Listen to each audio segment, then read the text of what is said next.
Момбекова Сапаркүл Тілданқызы Арыс қалалық мәслихатының депутаты. Өмірде шынайы адамсыз ба? Әрине. Не үшін қалалық мәслихаттың депутаты болуды қаладыңыз? Бұл идея сізге қаяқтан келді? Мен депутат болсам да, болмасам да негізі халқыма қызмет қылып жүрген адаммын. Неге бізге экология бізге төлемейді? Әлде біздің жұтып отқан ауамыз басқа ма? Осының барлығына уақытты қайдан табасыз? Жаңағыдай өзімізді ұмытып кеткен уақыттар болды негізінде.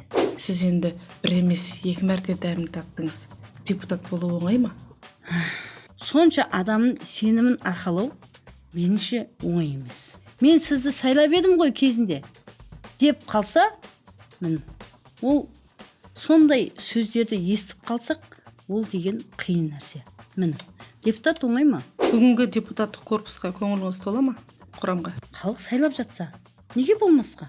Ал енді Арысты дамыту үшін біз тағы қандай мәселелерге баса назар аудару керекпіз?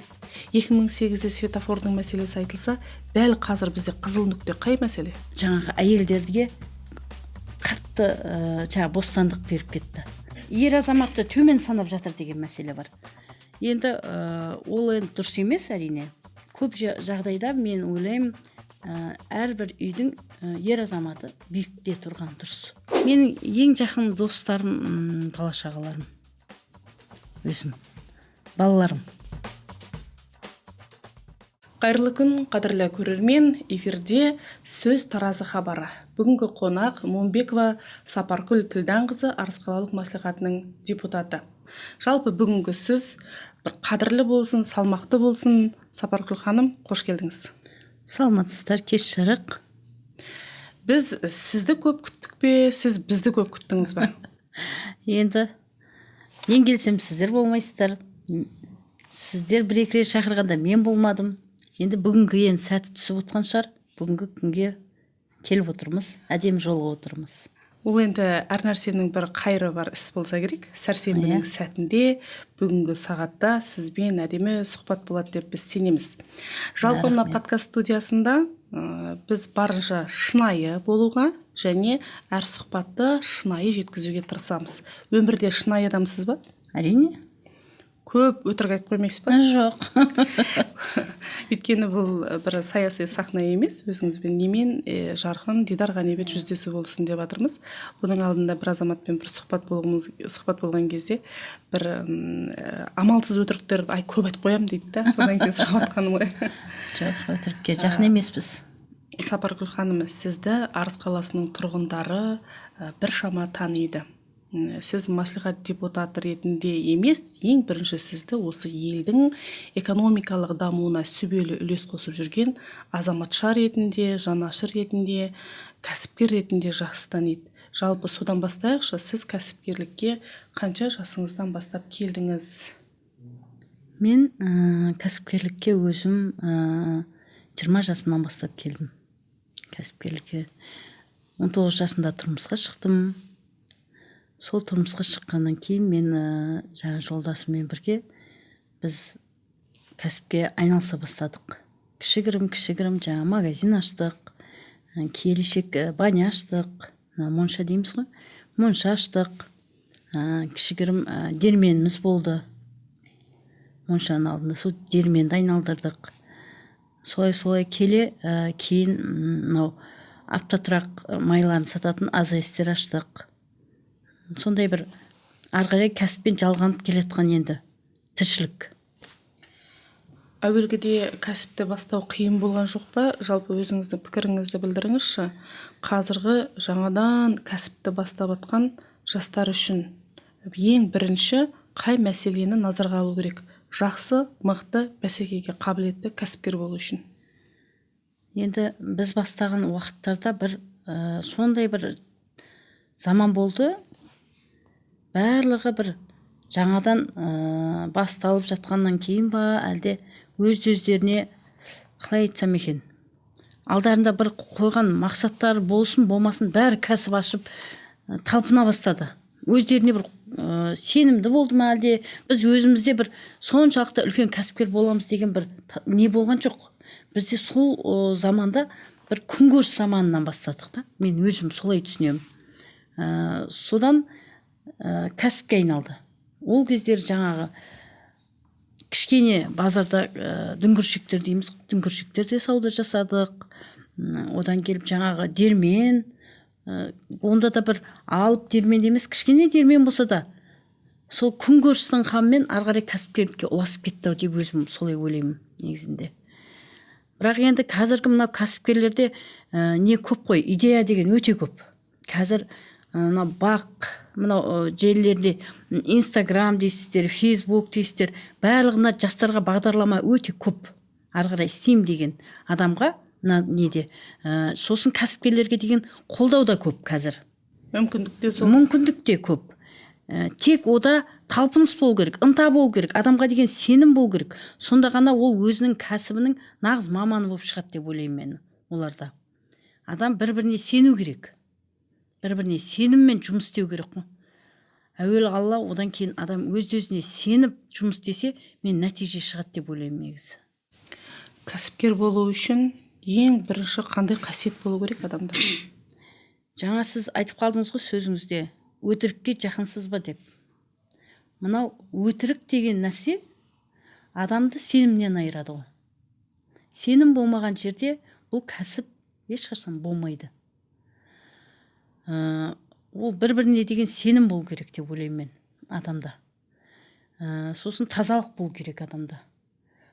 Ой таза болу керек. Тазалық деген бір енді не нәрсе емес, барып қайта-қайта шомылу нәрсе емес, адамның ойы таза болу керек деп ойлаймын. Жақсы нәрсеге ұмтылу керек адам. Жақсы нәрсе ойлаған сайын адам жақсы нәтиже шығарады. Жақсы өзіне мақсат қойса, жақсы нәрселерді ойлап, мен осындай болам. Біреуді алдау емес, жаңағыдай таза жолмен істеген нәрселер әрдайым мынау әуелі Алла ғой, енді әрбір адам Алла аузынан тастамау керек қой. Алла деген адамда өтірік болмайды деп өзім ойлаймын. Сонда ғана оларда нәтиже болады. Кәсіпкерлердің арасында әрине бәсеке болған жерде де даму бар деп айтып жатамыз. Бірақ осы кәсіпкерлердің ішінде жаңа өзіңіз айтқан әуелде біз бастаған кезде бір барлығы жаппай күнкөріс қамымен болды ма екен, жоқ басқа ниетте болды ма екен, жаппай тармағай жұрттар кәсіпкерлікке ден қойды ғой. Осы айтқым келеді, кәсіпкерлердің ішінде бәсеке көп бола ма, жоқ әлде достық басымырақ бола ма? Жалпы кәсіпкерлер өзара дос бола ма? Дұрыс айтасыз. Бәсеке болған жерде дамиды адам. Бәсеке болған жерде дамиды. Ал енді ол достық бола ма, бәсеке бола ма, ол жаңа әрбір адамның адами қасиетіне байланысты болады. Ол енді мысалға жалпылама кәсіпте бәсеке болады или достық болады деп айту қиын нәрсе. Ал бірақ менімен мысалға сіз кәсіпкер болсаңыз, екеуміздің арамызда кәсіпкерліктен, жаңа бәсекелестіктен екеуміздің достығымыз жоғары тұруы мүмкін. Ал егер екі бәсекелес, екі жан дос болып жүріп, өзінің бәсекелесін жоғары қою мүмкін. Сол себептен мен бұл бәсекелестік пен достықтың айырмасында адами қасиет шешеді деп ойлаймын. Негізі менің өзімнің ойым. Өйткені ол адами қасиет деген ол өте құнды нәрсе да. Кім қалай бағалайды? Кім нені бағалайды? Сіз нені бағалайсыз мысалға? Сіз достықты бағалайсыз ба? Екеуміз бір нәрсеге таласып қалдық дейік. Сіз нені бағалайсыз? Мен достықты бағаласам, мен таласпаймын. Сіз мысалға жоқ достықты бағаламайын десеңіз, онда сіз ары қарай бәсекелеске түсіп кетесіз. Міне сол үшін бұның бәрі адами қасиет шешеді деп ойлаймын мен өзім. Енді кәсіпкерліктен жаймен осы елдің жайына ойыссақ деп жатырмыз. Кәсіпкер болып келе жатып, кәсіптің де тасын өрге домалатып, үйдің де шаруасын тындырып, жалпы қазақ әйелдері сондай ғой. Үйде тындырымды әйел тірлігі әрқашанда берекелді, ал түзге келгенде ер азаматтағыдай екі иығына ауыр жүк артып тағы да алып жүре береді. Дәл соның бір символикасы ретінде арыстықтар сіз жақсы таниды. Не үшін қалалық мәслихаттың депутаты болуды қаладыңыз? Мен білемін, сіз 2008 жылдары қалалық мәслихаттың депутаты болдыңыз. Бұл идея сізге қаяқтан келді? Осындай дұрыс айтасыз, мен бұрында мәслихаттың депутаты болғанмын. Бірақ мынау жылдар өте адамда ой өрісі басқаша дами береді. Өзіңіз көргеннен кейін адамның мына патриотизм деген болады. Ол тура адамның оның бәрі аналық сүтпен келеді деп ойлаймын мен негізі. Тәрбиеден болады патриот деген нәрсе. Мен енді депутат болғаннан кейін қанша жылдар өтіп кетті. Осындай енді мәслихат депутаттар қайта сайлау басталды дегеннен бізде кәсіпкерлік әйелдер қоғамы деген бар. Кәсіпкер әйелдер қоғамында осындай ұсыныстар келе бастады. Неге әйелдер арасынан, кәсіпкерлер арасынан бізде бір депутат шықпасқа деген. Сонымен біздің төрайымыз Мүслима әпкеміз бар. Сол Сапаргүл, сен неге депутаттыққа ұсынбасқа? Бұл сіздің ұсынып отырғаны екінші шақырылымдағы дәл осы кезеңдегі депутат. Сонымен мен көп ойландым. Мен депутат болсам да, болмасам да негізі халқыма қызмет қылып жүрген адаммын. Мүмкін депутат болсам тағы да халқыма сәлде болса бір пайдам тиер деген оймен осы тұжырымға келдім. Тағы да депутатқа түсіп көрейін. Сайлаушыларым сайлап жатса, егер Алла нәсіп етіп жатса, депутаттыққа ұсынып жатса көрейін. Нар тәуекел деп осы мәслихаттыққа түскен жайым бар. Әйтеуір Аллаға шүкір, Алланың қалауымен, сайлаушылардың қолдауымен, осы кісілердің бәрі сайланғаннан кейін, сайлап дауыс бергеннен кейін енді депутат болып шықтық. Аллаға шүкір, мәслихаттыққа. Енді әйтеуір жұмыс жасап жатырмыз, бұйырғанын. Осы шақырылымда депутат ретінде міне біршама уақыт өтіп қалған сияқты, бір 2 жылға жуықтап қалды, иә? 2 жылға жуықтап қалды. Осы аралықта қандай іс-әрекеттер жасадыңыз? Жаңа өз сөзіңізге тұздық болсын, бір пайдам тиген деп келдім бір жағынан деп. Елге қандай пайда тигізе алып жүрсіз? Біреулер енді өзінің жасаған іс-әрекетін мүмкіндігінше жасыруға тырысады. Ал біз кейде айтамыз, жоқ, айтылу керек. Өйткені неге десеңіз, арттан ерген жас өрен, арттан ерген жас кәсіпкер, жалпы жүріп өткен өнегелі із болса, соны көріп, сабақ алып, ой санасына ізгі қасиетті түйіп өссе дейміз. Жалпы депутат ретінде елге қалай пайда тигізіп жатырсыз? Пайда деп отырғанымыз қандай және кімдерге депутаттық сауал жолдай алдыңыз? Дұрыс, жаңа біздің осы мәслихатқа келгенімізге қалалық 2 жыл көлемінде болып қалады, енді көктемде Құдай қаласа. Біз келгелі, мен бастапқы бір енді кәсіпкерліктен келгеннен кейін, мен осы кәсіпкерлік жағына көп мән беремін, біріншіден. Ең бастысы, екінші мәселе мынау қазақ тілі. Біз өзіміздің ана тілімізді қолдау. Үшінші, енді мынау әйтеуір тұрып жатқан біздің жаңа не дейміз, өзіміздің белгіленген жаңа көшелеріміз бар, белгіленген үйлеріміз бар. Сол ауыл аймағымыздың ары қарай жақсы болғанын қалаймыз. Соларға әйтеуір пайдамыз тисе деп, солар әдемі болса екен деп әрекет қыламыз. Барынша сол жағынан сауалнама тастаймыз. Мен енді кегелі не істеп жатсыз деп жатсыз ғой енді. Жаңағы біреуін айтып, біреуін айтпай, жерде біздің қазір енді жасалып жатқан нәрселер бізде 47-49 үйлер бар, көп қабатты үйлер бар. Онда жаңағы сол көп қабатты үйлердің алдында жарық жоқ етін. Соларды жарықтандыру мәселесі биыл Құдай қаласы қолға алды. Одан кейін 127, 128, 129 деген көп қабатты 3 үй бар. Ол үйлердің аулаларына балалар ойнайтын алаңшалар қазіргі күнде сол жерде жаңағы жаңарту жұмыстар жүріп жатыр. Ойын алаңшаларын.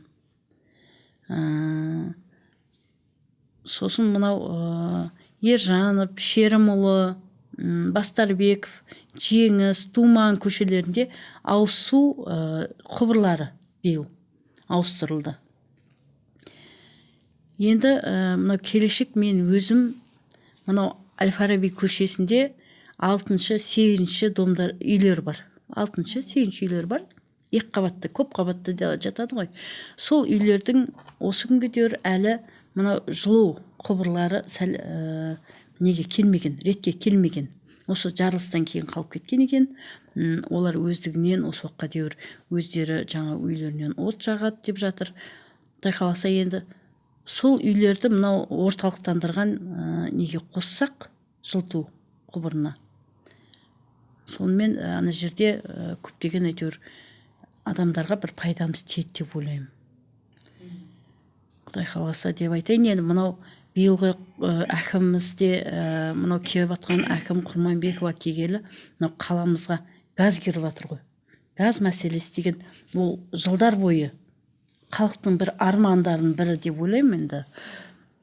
Құдай қаласа биыл жартылай кірсе, ендігі жылы мынау қаламызға толық газ мәселесі шешіледі деп ойлап отырмыз енді. Алла нәсіп етсе, біздің халқымыз сәл де болса таза ауада мынау көмір мәселесі әйтеуір сәл шешілер еді. Біз осы жағынан да бір қуанған жеріміз, әкімге де көп алғысымыз айтамыз. Әйтеуір осы қаламызға газ әкеліп, қаламыздағы халқымызды қуантып жатыр. Бұл деген үлкен бір мәселенің бірі қаламызда.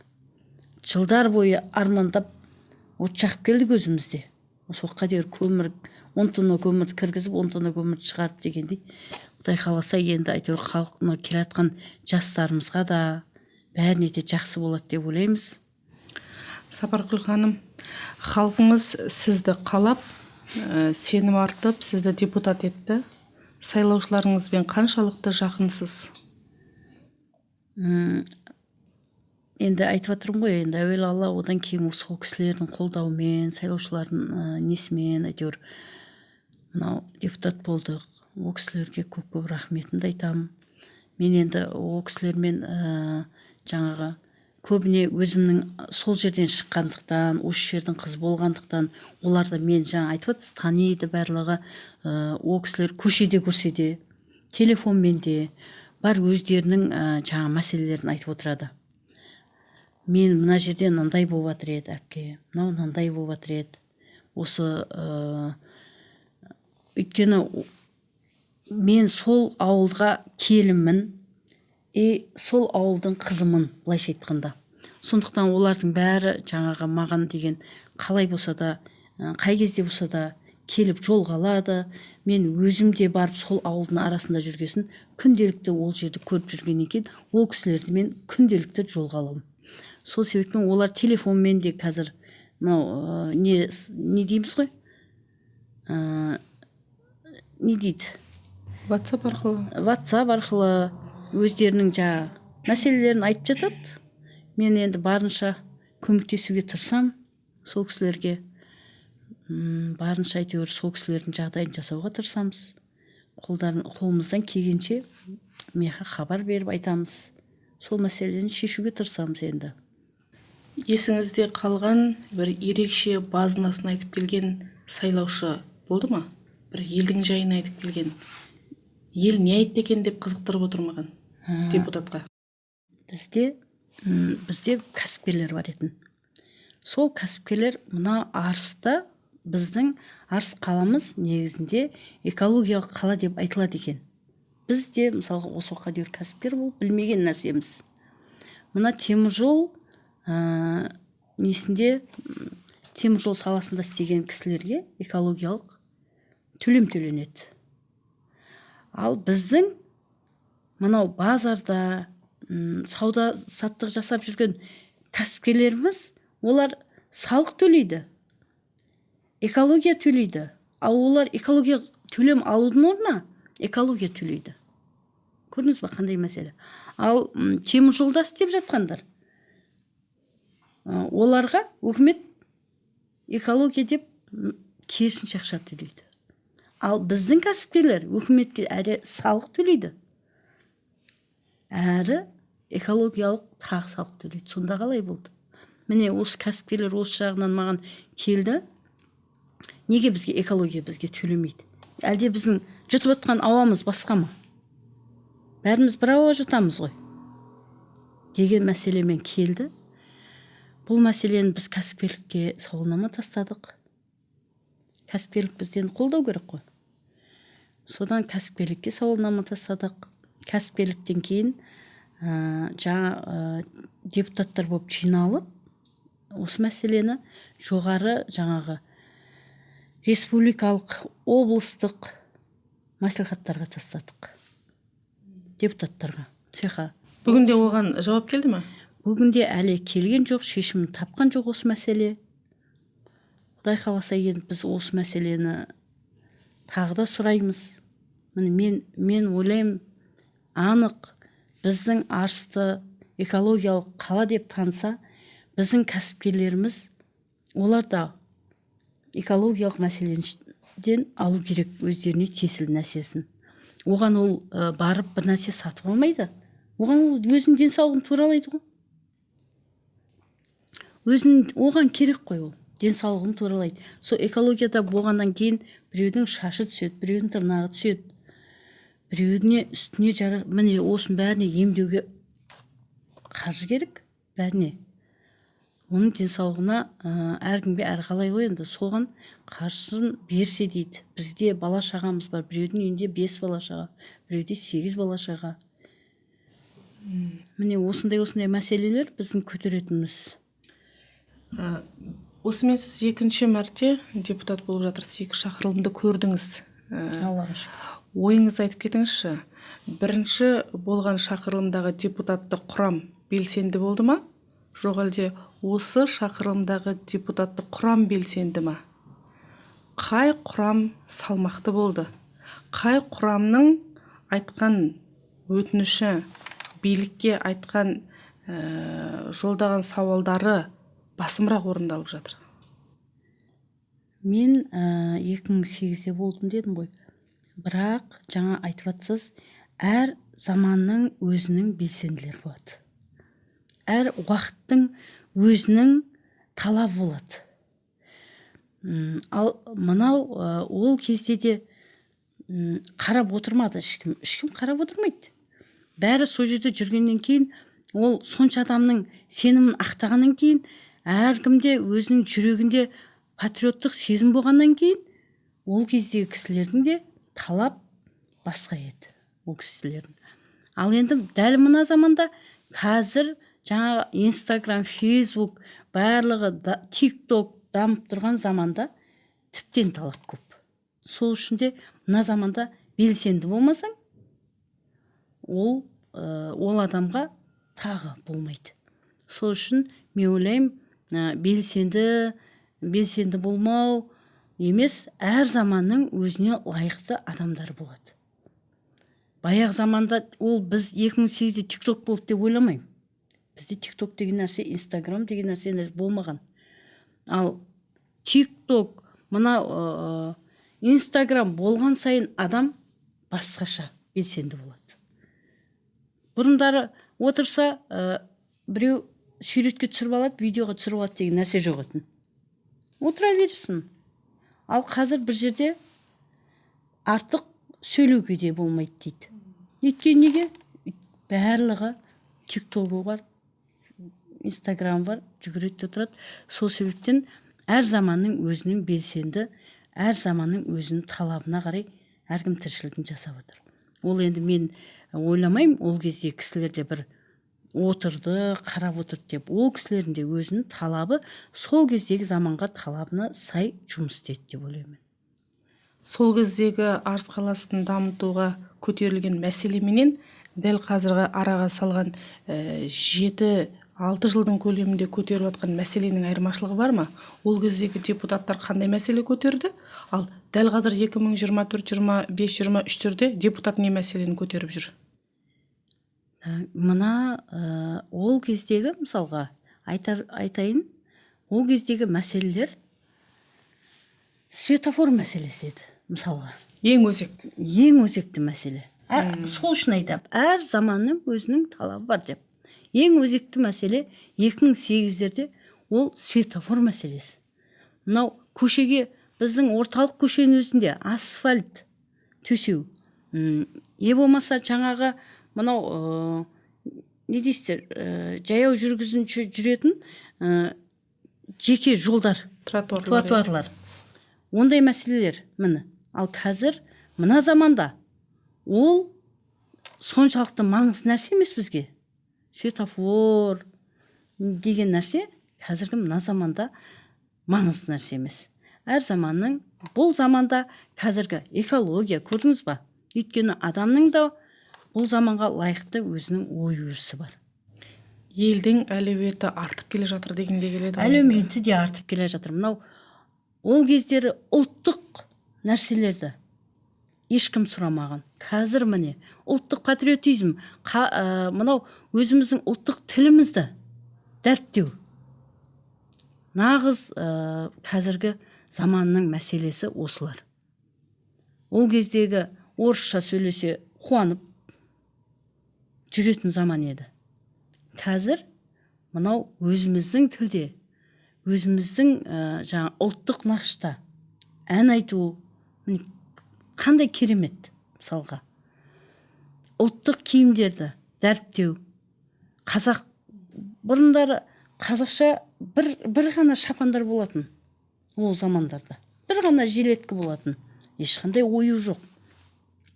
Қазіргі дизайнерлерді көрсеңіз, нағыз ұлттық нақышта киімдер тігіп жатыр. Көрсеңіз бір қызығасыз. Бірінен бір асады. Әдемі, керемет. Оюлар нағыз біздің өзіміздің қазақи оюлар. Ол кезде мысалға қазақша көрпелер, дәл қазіргідей көрпешелер көрдіңіз ба? Кем-де-кем дейсіз. Кем-де-кем. Сондай әр заман өзінің талабына сай, өзінің несіне сай, уже адамдардың да ой өрісіне сай, сұранысына қарай тіршілік болады. Ол кезде айтып тұрмын ғой, 2008-де басты өзекті мәселелер светофор болды ма, бағдаршам дейміз ғой енді. Бағдаршам болды ма? Қазір енді көптеген мәселелер қолға алынып келе жатыр. Аллаға шүкір, қазақтар дамып келе жатыр, былайша айтқанда. Үйде мықты әйелсіз. Баланың жайында, үйдің халінде жолға қойдыңыз. Түзде елдің жағдайын жақсартуға үлес қоссам деген ниетіңізді, арманыңызды орындап жүрсіз. Осының барлығына уақытты қайдан табасыз? Өзіңізге уақытты қайдан табасыз? Қай кезде өзіңізді ойлайсыз? Енді адамда талпыныс болса бәріне жетеді. Ынта болса адамда қиыныш жоқ, ғаламда дейді. Сол үшін әрбір адамда ынта болса деймін.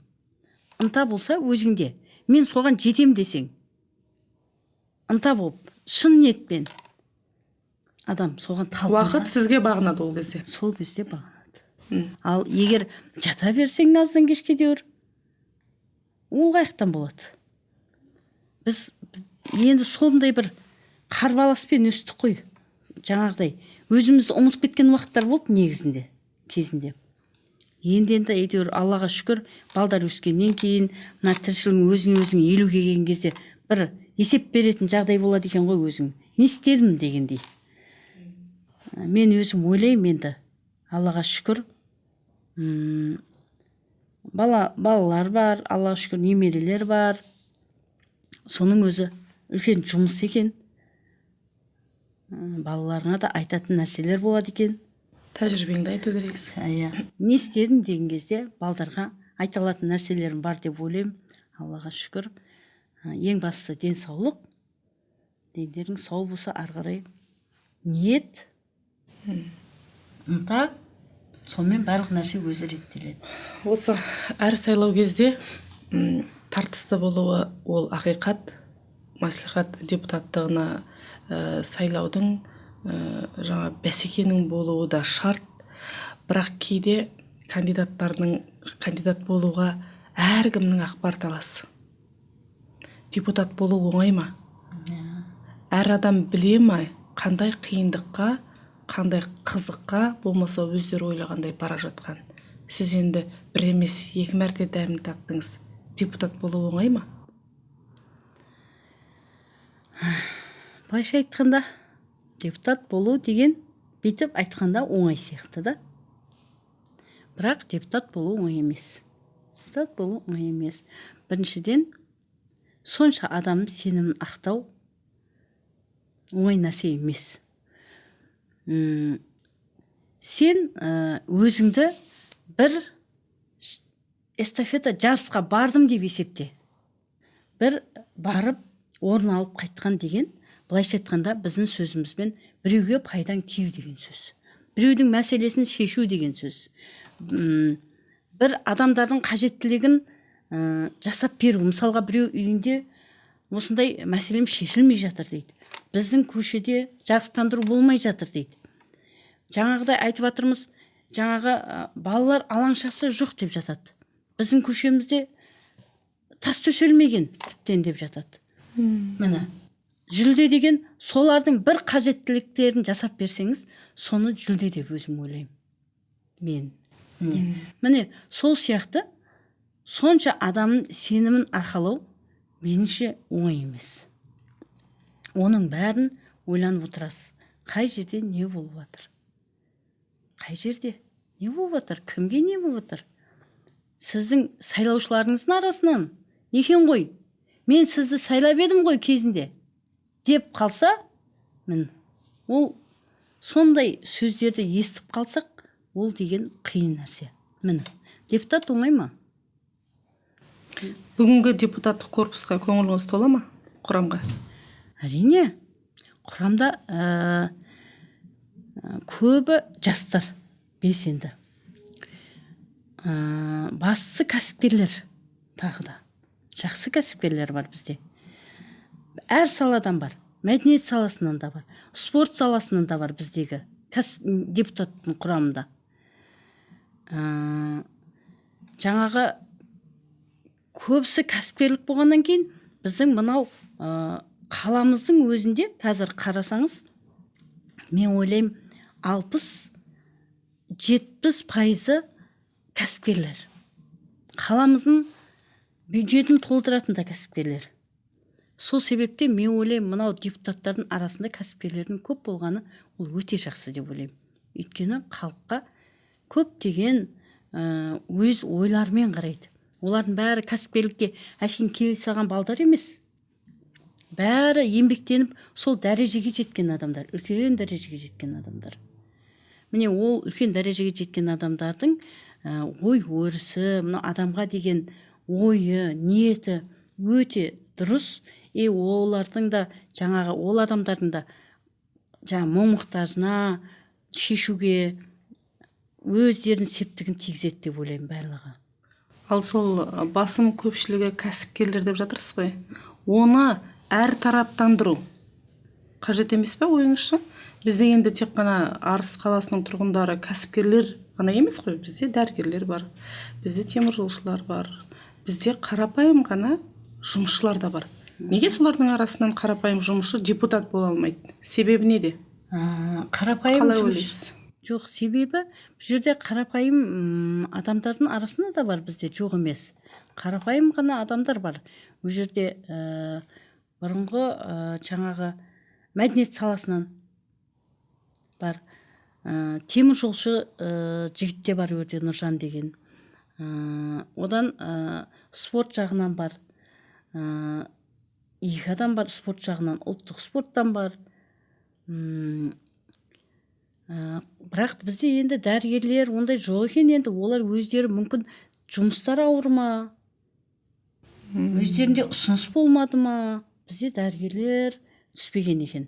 Ал мен ойлаймын, енді біз өзіміз кәсіпкерлік болғаннан кейін олардың да кәсіпкерлердің де көп болғаны дұрыс деп ойлаймын. Өйткені қазір екі үйдің бірінде кәсіпкер бар ғой. Екі үйдің бірінде кәсіпкер бар. Осы жұмысшы тараптан да өкіл болу керек сияқты депутаттардың арасына, қалай қарайсыз? Әрине дұрыс. Егер дұрыс енді өз ұсыныстарын беріп, өздері жаңағы кандидаттарын ұсынып жатса, бәрі мүмкін. Халық сайлап жатса, неге болмасқа? Неге болмасқа? Бұл керек. Жәндегі оған да уақыт табу керек. Өздерінде талпыныс болып, мен осыған ұсынамын деп өздерін ұсынып жатса, болады ғой деп ойлаймын, халық сайлап жатса. Әрине.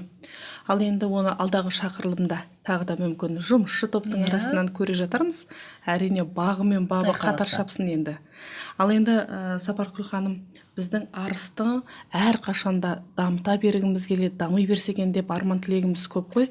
Техногендік сипат дағы жарылыс болғанда да біздің халқымыз елін тастап кеткен жоқ. Қайта жапырылып өздерінің береке бірлігін тастып, осы елдің ішінде елмен бірге боламыз деп жанасып бір-біріне жақындай түсті. Ал енді арысты дамыту үшін біз тағы қандай мәселелерге баса назар аудару керекпіз? 2008-де светофордың мәселесі айтылса, дәл қазір бізде қызыл нүкте қай мәселе? Мен ойлаймын, жаңа айтып жатыр ғой, экологиялық мәселе деп.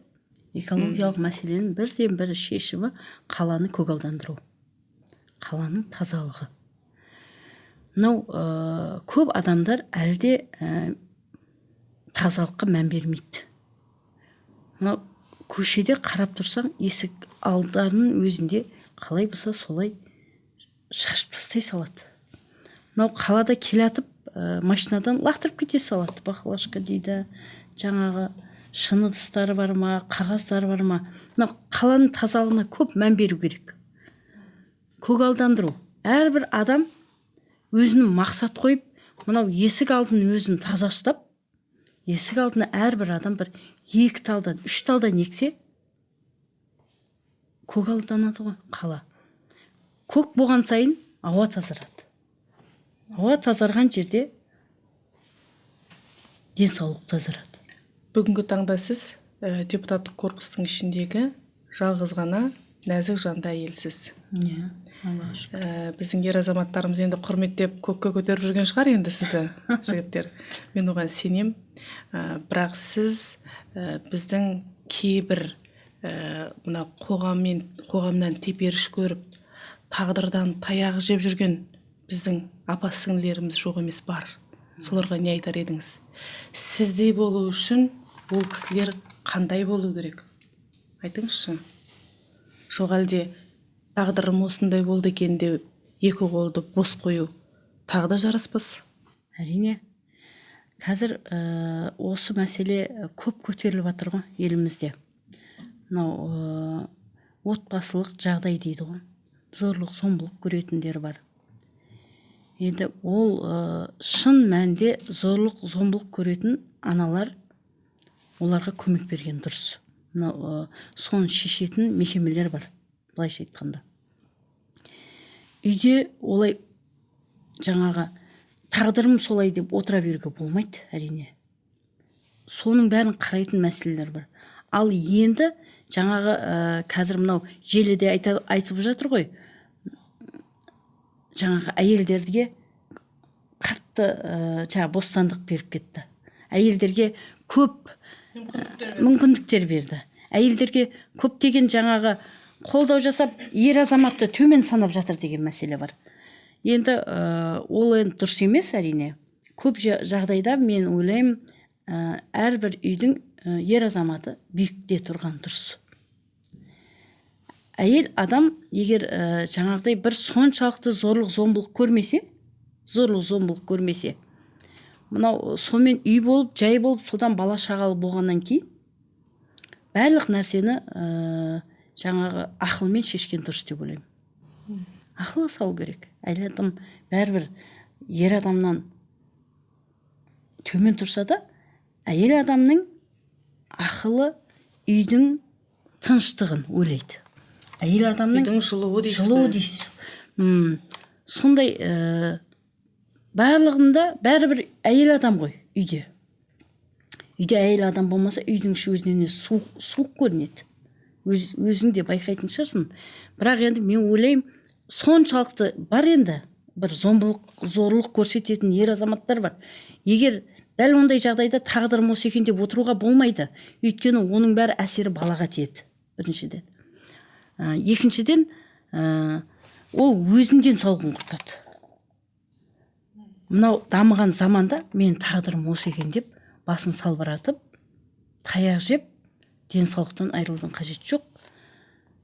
Ал ойбай маған өкімет жағдай жасады екен деп ер азаматын таптай беру ол да болмайды. Ер азаматқа түсіндіретін жерінде түсіндіріп айту керек. Бәрібір ер азамат бақа басты әйелден, алтын басты әйелден бақа басты ер артық деп қазақ баяғыда айтқан негізінде. Ол ер азаматтың аты ер азамат. Алла солай жаратқан. Біздің арамызда 2, 3, 4 шақырылымның депутаты болған азаматтар бар. Келесі бір шақырылымға тағы да кандидат ретінде тіркелу ойыңызда бар ма? Құдай қаласа, Алла нәсіп етіп, сайлаушыларым қолдап жатса, Ұсыныс түсіп жатса, мен енді осы жерден тумасы болғандан кейін, мен осы жердің өзімді осы жерге жанашыр ретінде, мен депутат болсам да, болмасам да, мен осы жерге қызмет ететіндіктен, мен енді егер өз кандидатымды ұсынам әрине, егер ары қарай сайланып жатсақ, нұр үстіне нұр. Бірақ мен айтам ғой, үнемі айтам. Мен депутат болсам да, болмасам да осы тірлікті істеймін. Қай жағына болса да деп. Сапаргүл ханым, бүгінгі күні уақытыңызды бөліп, біздің шақыртуымыздан бас тартпай, не болса өз сайлаушылармен, не көрсем де еліммен көрем деп келгеніңіз үшін біздің телеарнаның атынан, GG Media студиясының атынан, ұжымның атынан сіздерге зор алғысымды білдіргіміз келеді. Және бүгінгі сүбелі сұхбатымызды 3 топ сұрақпен аяқтасақ деп отырмыз. Сіздің ең жақсы қасиетіңіз? Менің ең жақсы қасиетім дейсіз ба? Біреуге ұрсам деп келем, айтатын нәрсем. Бірақ ана адамның бүйтіп келгенде қайтып ол адам тез кешірем. Бір адамға өкпелеймін, бірақ тез кешірем. Кешірімшілсіз. Кешірімдімін. Ең өзіңізді сүймейтін қасиетіңіз? Кейде адам бір іс әрекет етсе, өз-өзіңді жек көріп кеткің келіп тұрады ғой. Сондай сәттер болды ма сізде? Менде оншалықты бір өзімді жек көретін бір нәрсем жоқ. Мен негізі өзім жақсы көретін адаммын. Бірақ кейде біреулерге бір неғып қалам. Қырсығып болмайтын нәрсеге бір өзім біреу былайша айтқанда қалай айтсам екен,